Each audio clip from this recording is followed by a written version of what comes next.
बिस्मिल्लाहिर्रहमानिर्रहीम। अस्सलाम वालेकुम डियर स्टूडेंट्स। आज के लेक्चर में हम एक्सरसाइज नंबर 6.5 का क्वेश्चन नंबर 8 स्टार्ट करेंगे। इन क्वेश्चंस में अगर आप समझकर ठीक से डायग्राम ड्रॉ कर लेंगे तो आगे सॉल्व करना बहुत इजी है। तो चलें स्टार्ट करते हैं। Question number 8 is from the top of a tree, the angle of elevation and depression of the top and bottom of a buildings are 30 degree and 45 degree respectively. Top of a tree. Tree draw कर लें और इसकी ये top है। अब angle of elevation और depression हमने top of a tree से देखना है और किसका देखना है, बिल्डिंग का। तो एक बिल्डिंग ड्रॉ कर लें। सपोज ये एक बिल्डिंग है। सबसे पहले एंगल ऑफ डिप्रेशन कैसे फाइंड करेंगे। एंगल ऑफ डिप्रेशन क्या होता है, देखें ये टॉप ऑफ ट्री है और यहाँ से बिल्डिंग का हमने बॉटम लेना है और ये अगर ज़मीन है तो एंगल ऑफ डिप्रेशन कैसे लेते हैं, जिस जगह पे हम होते हैं उसके पैरेलल हम एक लाइन ड्रॉ कर लेते हैं इस जगह पे। और ये वाला जो एंगल है ये एंगल ऑफ डिप्रेशन है जो कि कितना दिया हुआ है। रिस्पेक्टिवली का क्या मतलब है कि जो फर्स्ट चीज़ दी गई है उसके लिए फर्स्ट वैल्यू है और जो सेकंड चीज़ गिवन है उसके लिए सेकंड वाली वैल्यू है। तो पहले दिया गया है एंगल ऑफ एलिवेशन और दूसरा है एंगल ऑफ डिप्रेशन। तो 30 डिग्री एंगल ऑफ एलिवेशन है और 45 डिग्रीज एंगल ऑफ डिप्रेशन है। तो ये एंगल ऑफ डिप्रेशन हमने ड्रॉ किया है, ये है 45 डिग्रीज। और अब देखिए उन्होंने कहा है कि angle of elevation, angle of elevation क्या होता है, जो नीचे से ऊपर की तरफ एंगल बन रहा होता है। ये अगर ये बिल्डिंग है तो यहाँ से यहाँ तक जो लाइन ड्रॉ होगी इसके बीच में जो एंगल बन रहा है ये है एंगल ऑफ एलिवेशन और वो कितने हैं, 30 डिग्रीज। अब देखिए हमने पढ़ा कि अगर ये और ये दो पैरेलल लाइंस हैं और एक थर्ड लाइन इन दोनों को इंटरसेक्ट कर रही है तो ये जो जी वाली शेप बनती है इसके कॉर्नर्स के बीच में जो एंगल्स बन रहे होते हैं उनको हम कहते हैं ऑल्टरनेट एंगल्स और वो इक्वल होते हैं। अब अगर ये एंगल 45 डिग्री है और ये देखें ये जी वाली शेप है तो ये वाले कॉर्नर का भी एंगल 45 डिग्री होगा। ठीक है। और अब आगे क्या गिवन है, if height of a tree is 12 metre. ये हाइट ऑफ अ ट्री थी यहाँ से यहाँ तक, तो ये है 12 मीटर। ये हाइट ऑफ ट्री है।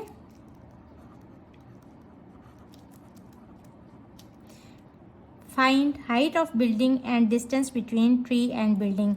यानी हाइट ऑफ बिल्डिंग क्या है, यहाँ से यहाँ तक हमने फाइंड करना है और distance between tree and building. सबसे पहले हम इसको नेम दे लेते हैं ए, इस पॉइंट को कह लें ओ, इसको कह लें बी, नाम आप अपनी मर्ज़ी से भी दे सकते हैं, इसको सी, इसको डी। तो हमने फाइंड क्या करना है, distance between tree and building यानी कि डी सी और हाइट ऑफ अ बिल्डिंग यानी कि ए सी।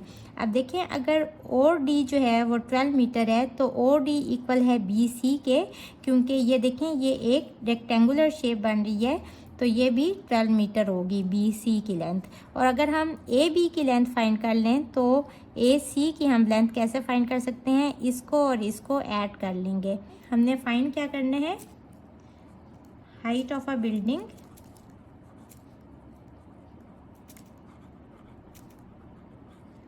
विच is equals to A C, ये हमने फाइंड करनी है।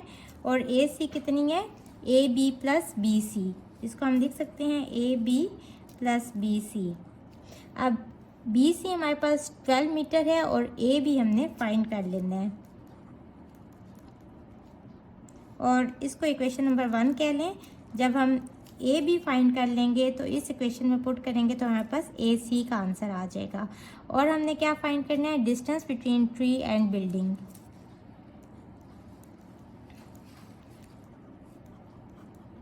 मीन्स के डी सी। ये एक राइट एंगल ट्राइंगल बन रही है जिसका ये वाला एंगल 90 डिग्रीज का है। तो अब इस पे हम कोई भी ट्रिग्नोमेट्रिक रेशियो यूज़ कर सकते हैं। ट्राइंगल लेंगे O D C, in triangle O D C, और हम कोई ऐसी ट्रिग्नोमेट्रिक रेशियो लेंगे जिसमें परपेंडिकुलर और बेस यूज़ हो रहा हो, क्योंकि हमने distance between tree and building यानी कि डी सी कैलकुलेट करना है। तो देखें tan 45 डिग्री इक्वल होता है परपेंडिकुलर ओवर बेस के। परपेंडिकुलर है 12 मीटर और बेस डी सी है which is distance between tree and building. tan 45 1 होता है equals to 12 over D C, और यहाँ से क्रॉस मल्टीप्लाई करें ये यहाँ आ जाएगा तो D C equals to 12 metres. ये हमने डिस्टेंस कैलकुलेट कर लिया बिटवीन ट्री एंड बिल्डिंग। अब हमने फाइंड करनी है हाइट ऑफ बिल्डिंग। हमें पता है कि हाइट ऑफ बिल्डिंग है AC which is equals to 12 plus AB। अगर हम AB की लेंथ फाइंड कर लें तो हम इस इक्वेशन में पुट करके हाइट ऑफ अ बिल्डिंग यानी कि AC कैलकुलेट कर सकते हैं। तो हमें क्या चाहिए, AB चाहिए। तो उसके लिए हम ये वाली ट्रायंगल ले लेंगे, इन ट्रायंगल OBA। तो ये वाला एंगल 90 डिग्री का बन रहा है, तो इसलिए हम इस पर कोई भी ट्रिग्नोमेट्रिक रेशो यूज़ कर सकते हैं, 10, और यहाँ एंगल है 30 degrees which is equals to perpendicular over base. Perpendicular है AB जो हमने फाइंड करना है, और बेस कितनी है, देखें ये बेस है, ये हमने कैलकुलेट कर ली 12 मीटर, तो ये भी कितनी होगी 12 मीटर। और 10 30 कितना होता है 1/√3। क्रॉस मल्टीप्लाई करेंगे, 12 इधर आ जाएगा तो A भी इक्वल आ जाएगा 12/√3। इसको कैलकुलेट करें 6.93 metres. From equation 1 we have AC equals to 12 plus AB। AB की वैल्यू कितनी आ गई 6.93, वो इसमें पुट कर दें तो ये आ जाएगी 18.93 metres which is the height of a building. So this is our required answer. Question number 9 is from a point A on a ground draw कर लेते हैं, और एक पॉइंट है A ग्राउंड से at a distance of 200 metre, और इसका कितना फासला है 200 metre. Angle of elevation of top of a tower is alpha. अगर ये एक टावर है तो इसका जो पॉइंट A से एंगल ऑफ एलिवेशन बन रहा है ये कितना गिवन है alpha. There is another point B 80 metre nearer to the tower. ये 200 मीटर दूर है, और उन्होंने कहा कि एक और पॉइंट है B जो कि टावर से थोड़ा सा नज़दीक है, पॉइंट A की निस्बत कितना नज़दीक है 80 मीटर्स। यानी कि अगर ये वाला पॉइंट आप लें कि ये पॉइंट B है तो A से B तक जो फासला है वो कितना है 80 मीटर्स। अब देखें ये पूरा है 200 मीटर्स और यहाँ से यहाँ तक है 80 मीटर्स। तो हम अगर इस पॉइंट को C कह लें तो BC का डिस्टेंस कितना आ जाएगा AC माइनस AB। AC कितना है 200 और AB कितना है 80, तो ये आ जाएगा 120 मीटर्स। यानी कि ये जो फासला है ये कितना है 120 मीटर्स। अब उन्होंने कहा there is another point B 80 metre nearer to the tower. Angle of elevation of a top of a tower from B is beta. Top of a tower ये है और पॉइंट B से इसका जो एंगल ऑफ एलिवेशन है वो कितने है beta. If tan alpha equals to 2/5 find height of tower. तो हमने हाइट ऑफ टावर फाइंड करनी है, यानी कि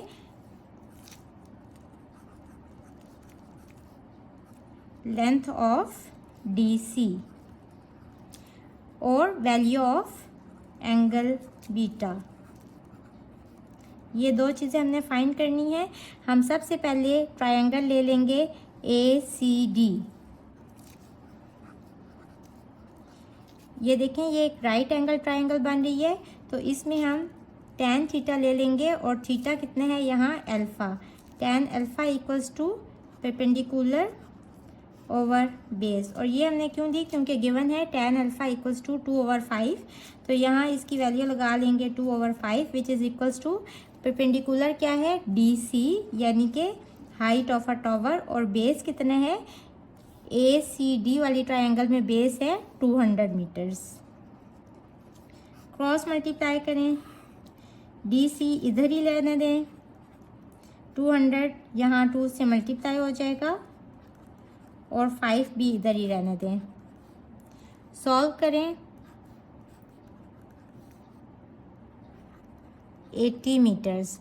तो हाइट ऑफ अ टावर हमारे पास कितना आ गया 80 मीटर्स। ये एक आंसर आ गया। अब हमने वैल्यू ऑफ बीटा फाइंड करना है। एंगल बीटा फाइंड करने के लिए ट्रायंगल ले लेंगे DCB।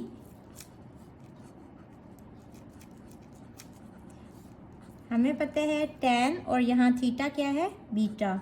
इक्वल होता है परपेंडिकुलर ओवर बेस के। परपेंडिकुलर है 80 मीटर्स और बेस है इस केस में 120 मीटर्स। इसको सॉल्व करें, ये आ जाएगा 2/3। यहाँ से बीटा आ जाएगा tan इनवर्स 2/3। इसको सॉल्व करें तो 33.69 डिग्रीज। ये एंगल बीटा की वैल्यू आ गई, which is our second answer. Question number 10 is a boat moving away from a lighthouse 206.6 metre high. सबसे पहले लाइट हाउस ड्रॉ कर लेते हैं और इसकी हाइट कितनी है 206.6 metre. Takes 120 second to change the angle of elevation of top of light house from 60 degrees to 45 degrees. देखें, फर्स्ट कर लें ये सी है और यहाँ बोट मूव कर रही है। यहाँ से जब इसको ऑब्ज़र्व किया ये लाइट हाउस के टावर से, तो इसका जो एंगल ऑफ एलिवेशन था वो कितना है 60 डिग्रीज। और ये एंगल ऑफ एलिवेशन चेंज हो गया 45 डिग्रीज पे, क्योंकि वो तो मूव ही कर रही है।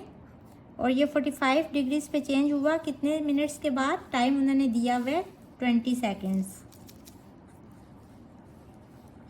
Find the speed of a boat.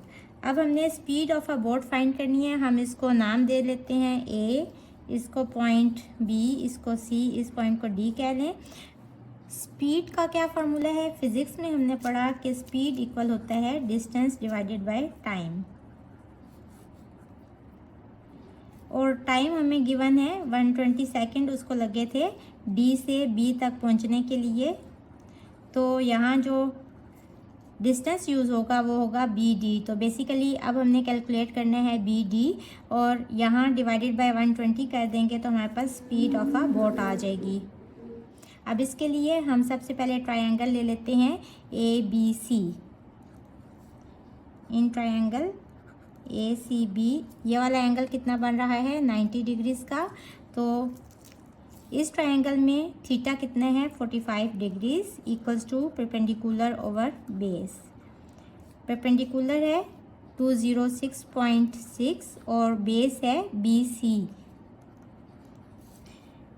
tan 45 degree equal होता है 1 के equals to 206.6 divided by BC। और यहाँ से हमारे पास BC कितना आ जाएगा, ये क्रॉस मल्टीप्लाई हो जाएगा तो BC इक्वल्स टू 206.6 मीटर। यानी कि ये जो डिस्टेंस है ये कितना आ गया 206.6 मीटर। बट हमें तो ये डिस्टेंस चाहिए BD। तो अब हम ये वाली ट्रायंगल ले लेंगे, इसमें भी tan थीटा यूज़ करके हम इसकी बेस निकाल लेंगे और फिर इस पूरी बेस में से ये वाली जब माइनस करेंगे तो हमारे पास डिस्टेंस आ जाएगा BD का। In triangle ACD tan 60 degree equal है परपेंडिकुलर ओवर बेस के और यहाँ परपेंडिकुलर है 206.6 और बेस है DC। tan 60 इक्वल होता है √3 के equals to 206.6 divided by DC। और यहाँ से DC आ जाएगा, क्रॉस मल्टीप्लाई करें 206.6 √3 यहाँ नीचे आ जाएगा। इसको सॉल्व करें तो हमारे पास आ जाएगा 119.28। तो ये जो डिस्टेंस आ गया DC ये कितना आ गया 119.28। अब हमें डिस्टेंस क्या चाहिए BD। अगर हम इस पूरे में से मीन्स के BC में से DC को माइनस कर दें तो हमारे पास ये वाला डिस्टेंस आ जाएगा, मीन्स के 206.6 माइनस 119.28 और ये कितना हो जाएगा, इसको सॉल्व करें 87.23 मीटर्स। अब फार्मूला हमें पता है speed equals to distance over time. Basically हमने फाइंड करना है स्पीड ऑफ अ बोट। 87.23 और टाइम हमें गिवन है 120 सेकेंड्स। तो इसको कैलकुलेट करें 0.73 मीटर पर second. So this is our required answer. Hopefully बच्चों आपको आज के लेक्चर की समझ आ गई होगी। अगर आप मेरे चैनल पर नए हैं तो मुझे लाइक करें, सब्सक्राइब करें और बेल आइकन को प्रेस कर दें। इसके साथ ही मुझे दें इजाज़त। अल्लाह हाफिज़।